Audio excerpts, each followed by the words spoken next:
Karena saya yakin bahwa yang namanya rezeki, jodoh, dan maut itu sudah atas kehendak Allah. Jadi saya pasrahkan semuanya. Jadi benar-benar pasrah pada saat keadaan itu.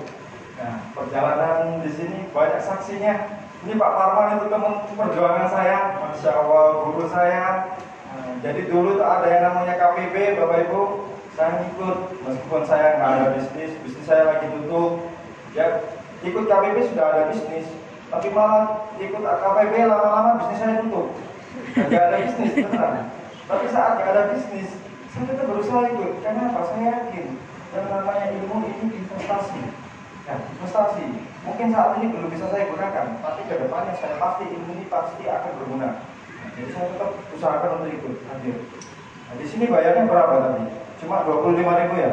Dapat makan satu kotak. Nah, lumayan banget. Dulu saya itu setiap acara KBB harus bayar 50.000. Itu buat kas. Ya.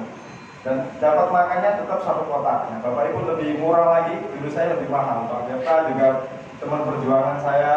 Ya, jadi dulu sama-sama ikut KBB bareng-bareng. Pak Rahut. Jadi itu Bapak Ibu dimanfaatkan banget kalau memang di sini sudah ada KPP. Sekarang pesertanya banyak banget ya. Dulu kita cuma seberapa orang ya, nggak banyak orang yang tahu. Jadi kita yang ikut itu ragu, bener nggak sih ikut SBC ini? Kok nggak ada yang ikut gitu? Katanya ngajak sukses, tapi kok nggak ada yang ikut. Ya. Tapi sekarang Masya Allah banyak sekali yang hadir. Ya.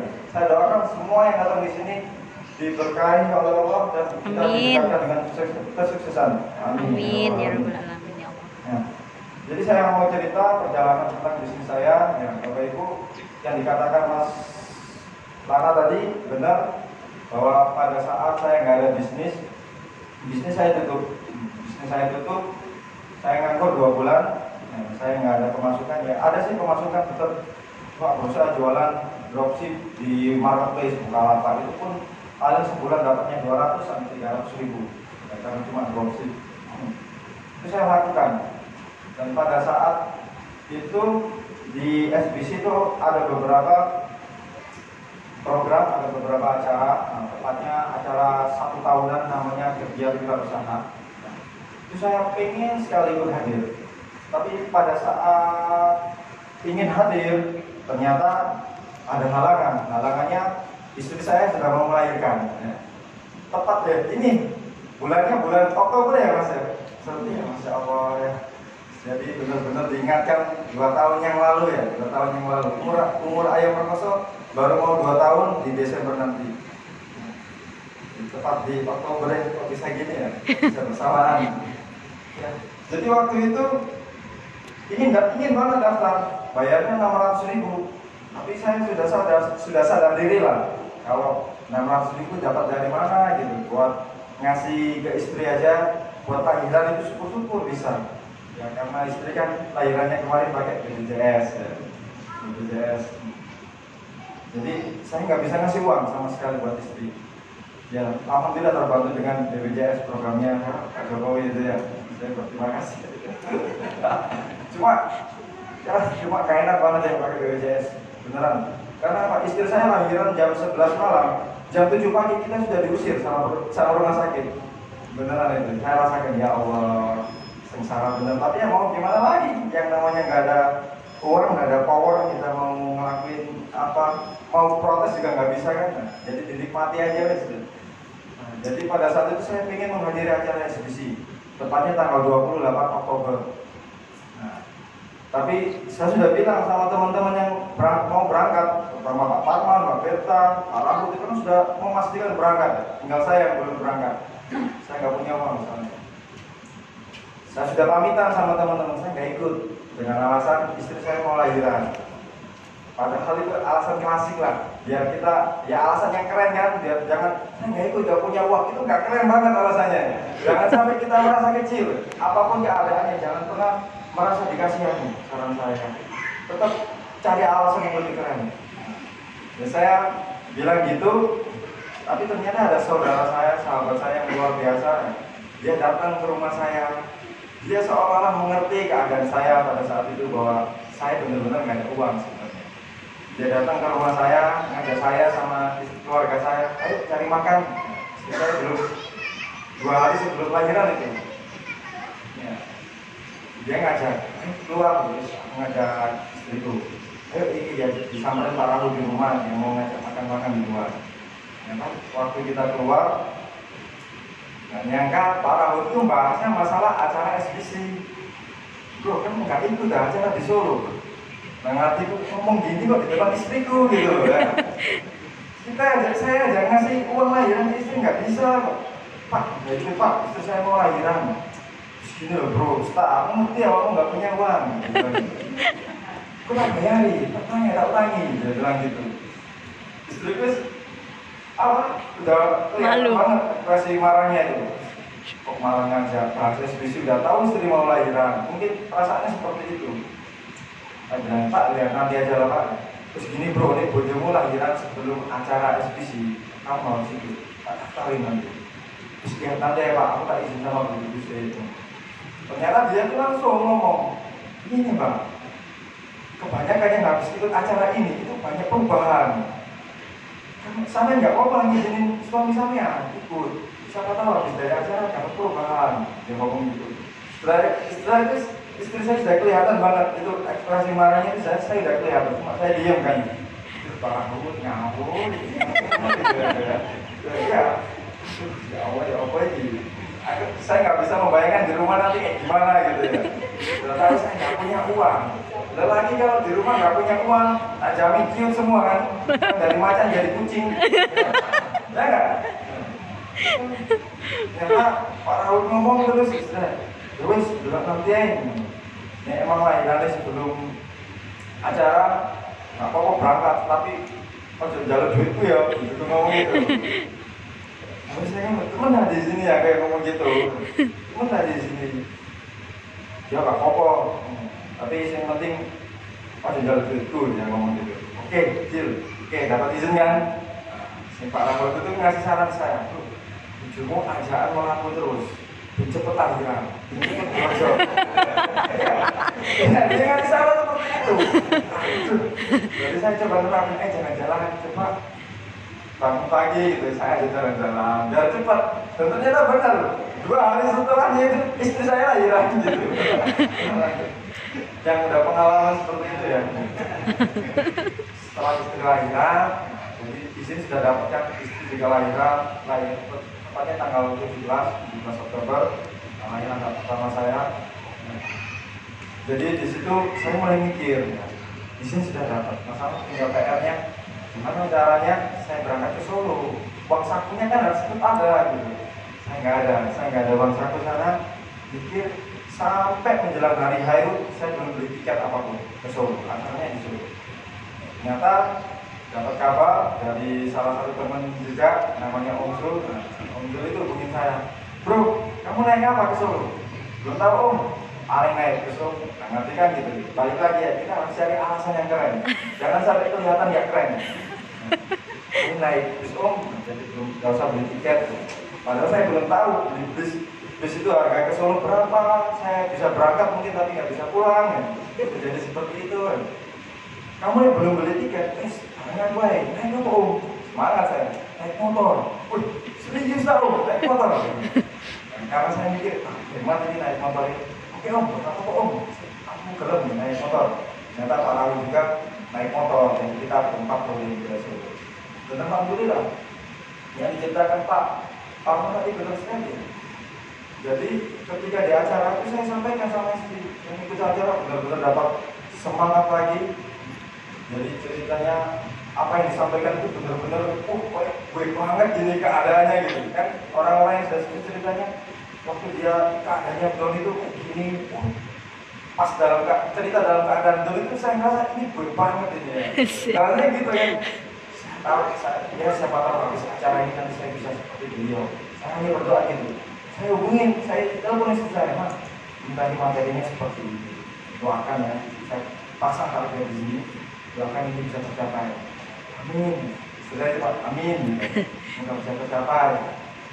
Saya juga nggak lupa saya sampaikan sama ustaz saya, Ustaz, mohon doanya saya sekarang lagi di Solo mengikuti acara ini. Mohon doanya saya punya target bahwa 3 bulan ke depan saya pengen bisa mendapatkan penghasilan sekian. Tapi saya menulis penghasilan 10 juta per bulan. Saya menulis gitu. Dan saya sudah niatkan infak 1 juta per bulan, karena saya 10% dari penghasilan saya harus saya infakkan.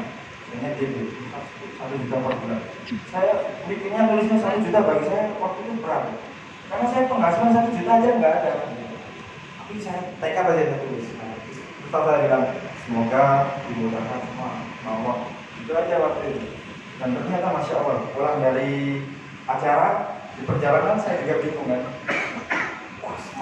Semangat banget kan. Pasti teman-teman yang habis dari seminar pasti semangat kan. Pokoknya semangat. Tapi di tengah perjalanan saya bingung. Semangat.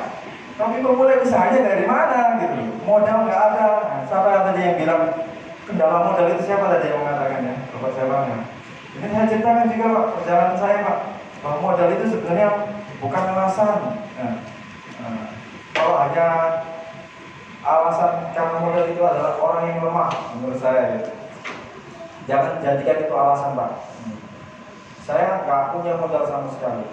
Yang disampaikan Pak Parman tadi mengenai bisnis itu nggak ada yang salah kan? Tapi yang salah siapa? Ownernya.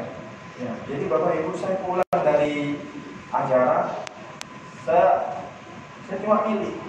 Ya, tadi diajarkan sama Pak Parman ya, sumbu spiritual, sumbu entrepreneur, sumbu leadership. Kalau spiritual itu harus ngapain aja yang ditingkatkan. Saat itu yang dari sini yang kelihatan nggak ada modalnya apa? Spiritual kan? Saya memutuskan hanya di situ Bapak. Karena kata kunci Tuhan, sebelum kita berbicara bisnis, kita harus selesai dengan diri kita sendiri. Artinya apa? Perbaiki beberapa hubungan. Barangkali kita berbisnis kenapa gagal? Mungkin ada yang belum ridho, Allah belum ridho, orang tua belum ridho, istri belum ridho, anak belum ridho, tetangga juga belum ridho. Siapa tahu kita berbisnis, waktu kita banyak sekali urusin bisnis, tapi waktu untuk anak nggak ada. Anak sampai ngomel, itu juga bahaya. Jadi saat itu yang saya perbaiki hanya itu, sumbu spiritual. Saya pulang, yang sampai rumah tadi materinya di kayaknya saya fokusnya di sini aja deh. Sumbu spiritual dulu yang saya perbaiki. Nah, mungkin bisa jadi ini adalah sebagai penebus dosa-dosa saya. Bisa-bisa kita berdoa, yuk kita sama-sama memperbaiki. Saya sampaikan itu aja. Itu saya dalam hati mungkin kan ya, yang diharapkan perempuan kan, mungkin harapannya kan tetap dapat penghasilan gitu. Ya apa mana ya, wis juga kita perbaiki. Saya hanya fokus memperbaiki di situ, memperbaiki hubungan dengan Allah, memperbaiki hubungan dengan orang tua. Saya sampaikan sama orang tua, terus saya mau doanya. Saya minta maaf kalau misalkan ada salah. Kenapa kok saya sampai saat ini bisnis kok ini aja. Mungkin dari sana ada yang masih ganjel. Nah, ibu saya bilang, Jolin, aku itu bisa gak ridho sebenarnya kamu bisnis, kamu keluar dari tempat kerjamu dulu. Jadi dulu saya kerja di Gresik itu ada PT Polo Hijau, saya kerja di sana. Saya kerja di kantor yang Sabtu Minggu libur, jadi pakaian baju masuk itu kan keren. Orang tua itu seneng gitu melihat saya.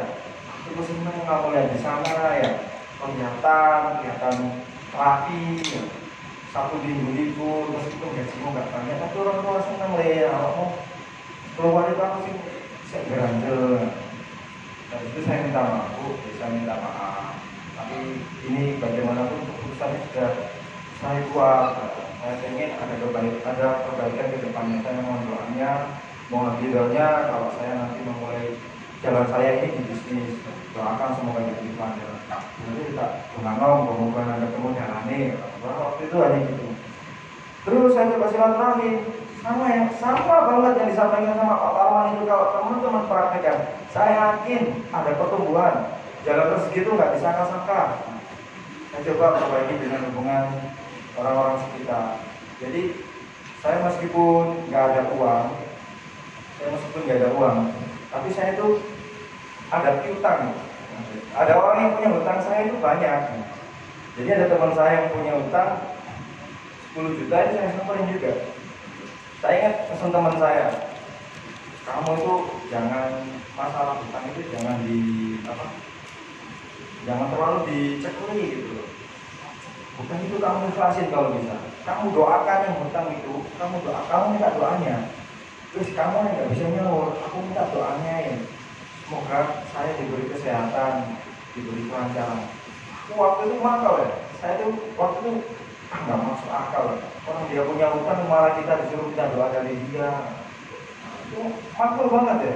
Tapi nyambung gitu loh. Ternyata tak pikir-pikir, benar-benar nih ya. Saya nagih utang, nggak dikasih uang.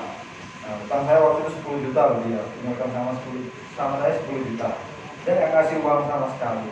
Jadi daripada nggak dapat apa-apa, saya cuma minta doanya. Aku minta doanya, semoga anak dan istriku diberi kesehatan ya. Dia seperti ya bahasanya.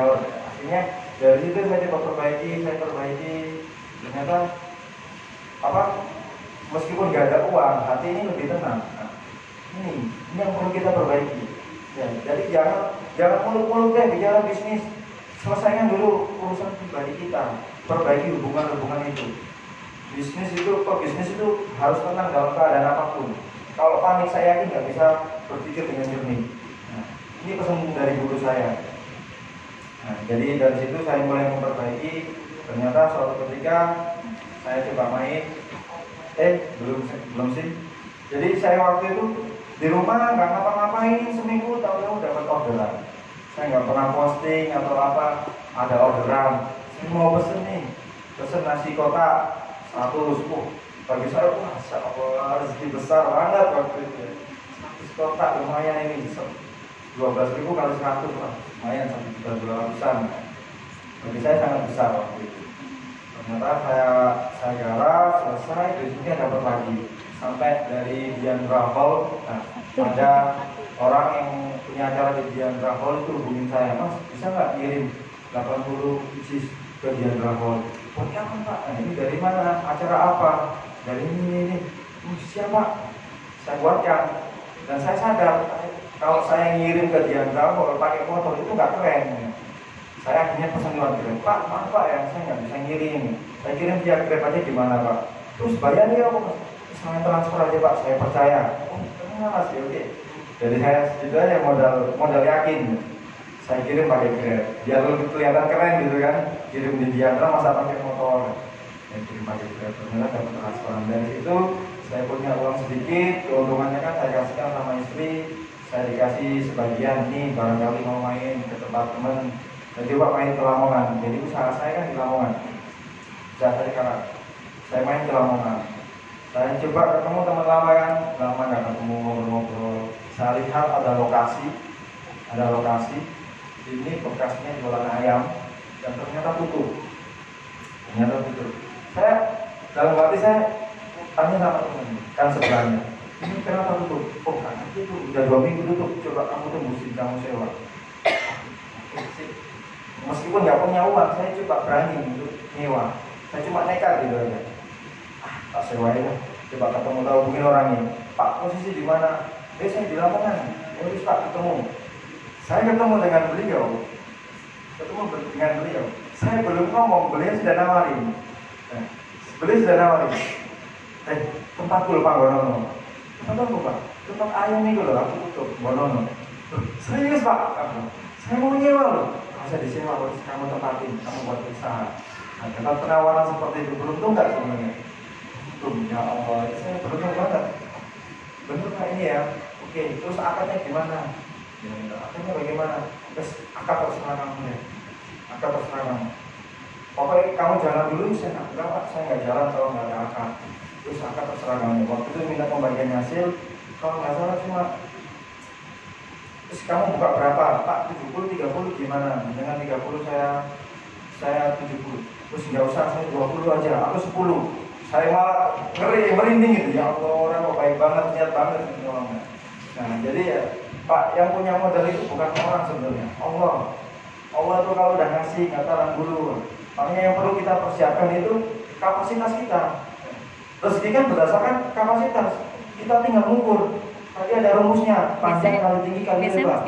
Iman, ilmu, amal. Dia juga Kita nangis tinggal hitung, amal kita sudah berapa kalau dinilai dari 1 sampai 10. Udah. Terus ilmu kita kalau dinilai dari 1 sampai 10 terus ya kan? ada berapa?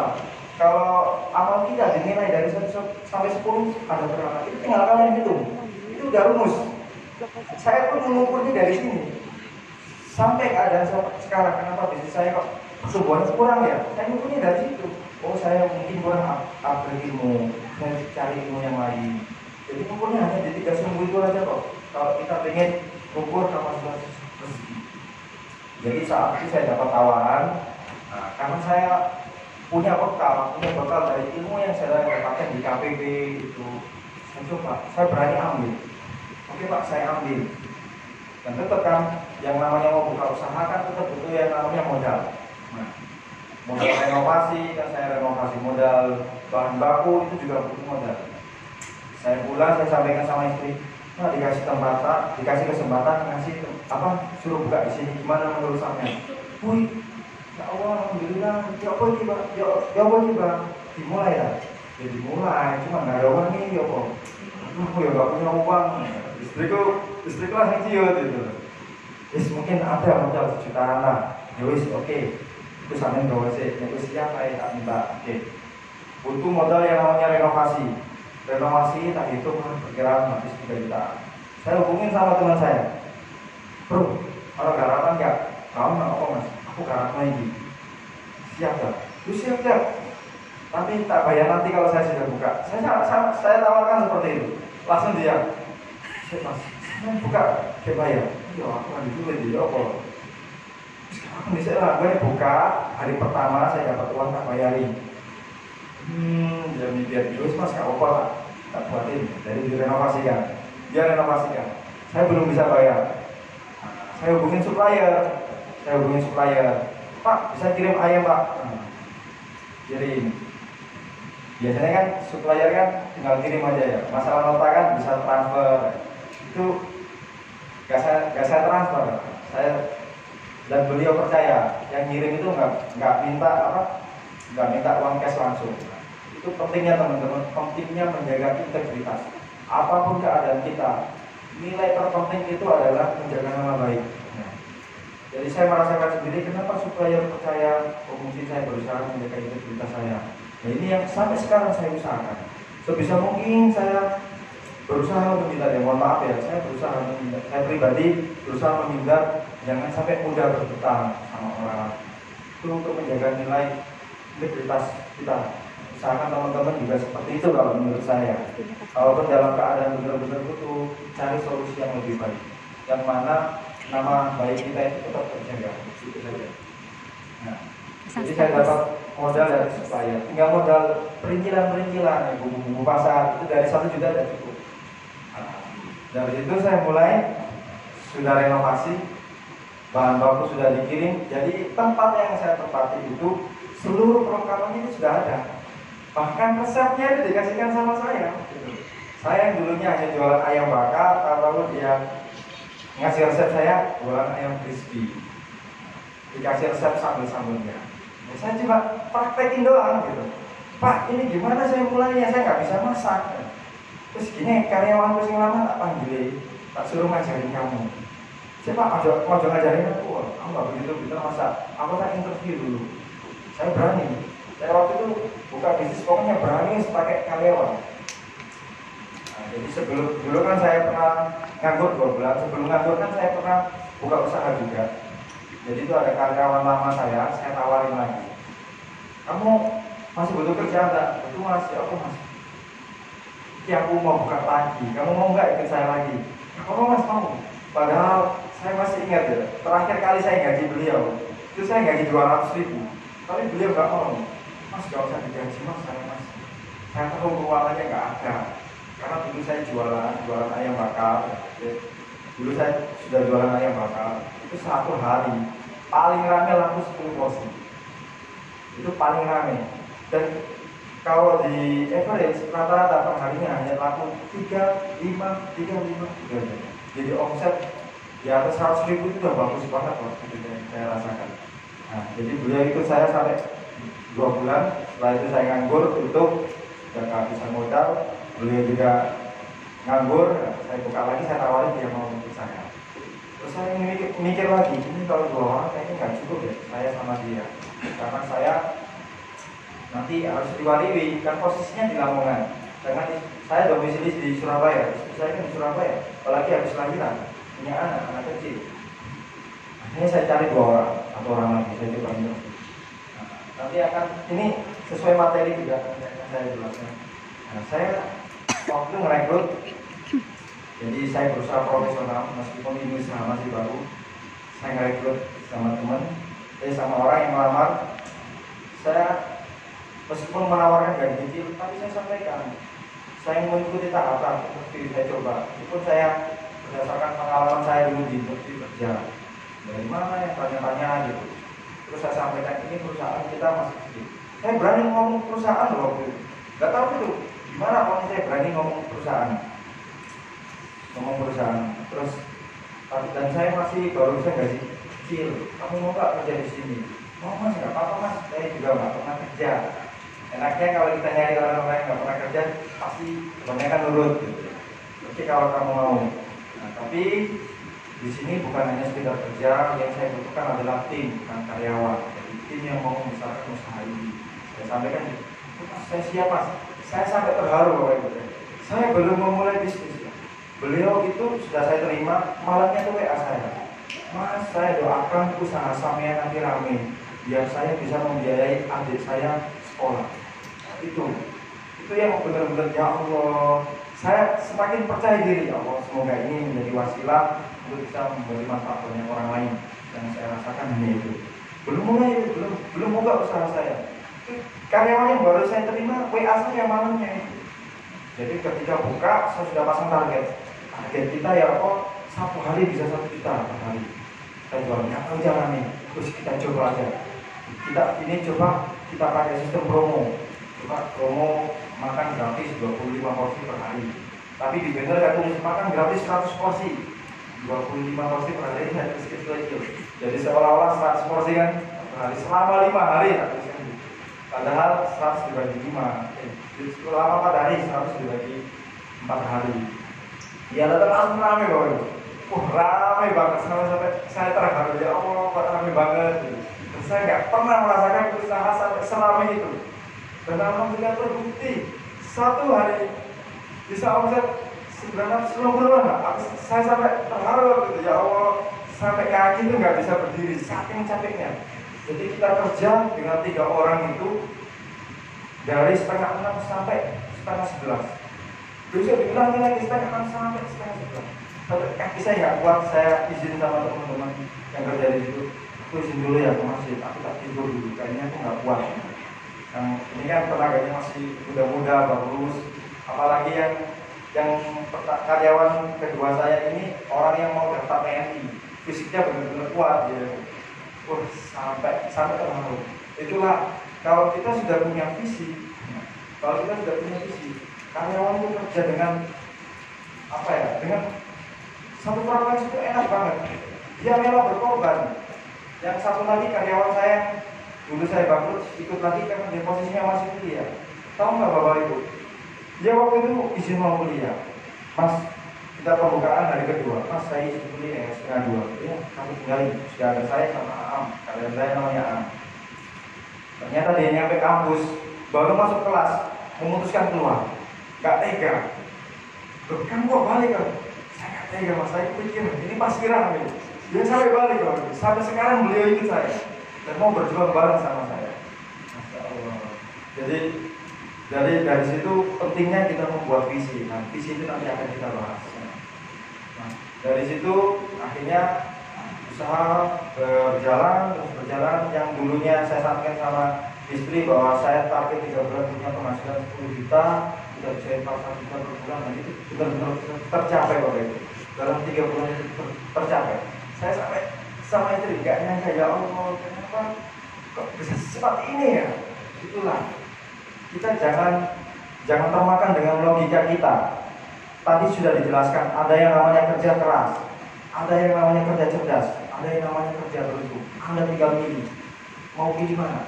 Hanya kerja keras banyak sekali yang kerjanya lebih keras dari kita. Bapak Ibu tahu kuli bangunan itu kerjanya paling keras. Saya pernah jadi kuli bangunan soalnya, dan saya nggak mau lagi jadi tukang kuli batu karena benar-benar keras.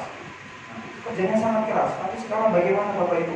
Apakah rezekinya lebih besar dari teman-teman yang usaha? Ada kan yang masih kurang. Makanya kerja keras saja itu nggak cukup. Ada yang namanya kerja cerdas, dosen itu kurang pintar apa, sekolahnya sampai S berapa. Tapi kenapa dia bukan orang terkaya di dunia? Orang yang terkaya di dunia malah nggak lulus sekolah, nggak lulus kuliah. Pak Zuckerberg, Bill Gates itu kan nggak lulus, itu malah menjadi orang terkaya. Nah, balik lagi ada yang namanya kerja beruntung. Mungkin di sini kita lihat banyak orang yang mungkin kehidupannya biasa-biasa saja, tapi dipenuhi dengan keberuntungan. Kita lihat ini dulu sekolahnya nggak begitu pintar, tapi tahu-tahu dia lebih sukses dari kita. Saya merasa yang namanya keberuntungan itu karena Allah sudah ridho, orang tua kita sudah ridho, istri kita sudah ridho, keluarga kita sudah ridho, orang-orang sekitar kita sudah ridho. Bisa jadi keberkahannya datang itu karena ridho dari orang-orang itu, ridho dari Bapak hubungan. Makanya pentingnya memperbaiki hubungan ini dulu sebelum kita berbicara bisnis. Ya. Jadi ini pesan saya buat teman-teman. Ya. Saya bukan bermaksud mengajari, tapi berbagi apa yang sudah saya rasakan. Kalau kita mau memperbaiki hubungan ini, insya Allah saya yakin pertumbuhan itu akan kita dapatkan. Entah itu pertumbuhan secara bisnis maupun pribadi maupun ilmu, itu akan kalian rasakan. Jadi itu saja perkenalan mengenai perjalanan bisnis saya. Dan alhamdulillah umur Ayo Kertoso sudah 1,8 tahun. Jadi mau Desember besok 1,10 berarti ya. Pokoknya Desember itu kita ke 2 tahun. Dan saat ini sudah ada kurang lebih 5 cabang. Baik, langsung materi aja Mas ya. Dan saya mau izin buat Pak Parman sama guru-guru saya di sini ya, mohon izin mau menyampaikan materi yang jenengan ajarkan ke saya. Ini materi KBB kedua. Materinya tentang next Mas. Bisnis mastery. Kita baru berbicara bisnis. Tadi yang pertama mengenai dengan purpose of life. Sepertinya kenapa bisnisnya kok kedua ya? Niatnya dulu diluruskan. Purpose of life, tujuan hidupnya untuk apa? Kita berbisnis nantinya untuk apa? Itu harus benar-benar lurus dan clear. Kalau itu sudah clear, kita berbicara mengenai bisnis. Dan ini pun belum bicara masalah teknis, teks Mas. Nah, kita lihat data UKM di Indonesia. Saat ini 98,7% di Indonesia itu dikuasai dengan usaha mikro. Usaha mikro itu apa? Usaha yang mempunyai omset per tahun 1 juta sampai 300 juta omsetnya. Jadi omset kalau 1 tahun belum sampai melewati 300 juta itu masih dikatakan usaha mikro. Dan itu jumlahnya sangat besar, 98,7%.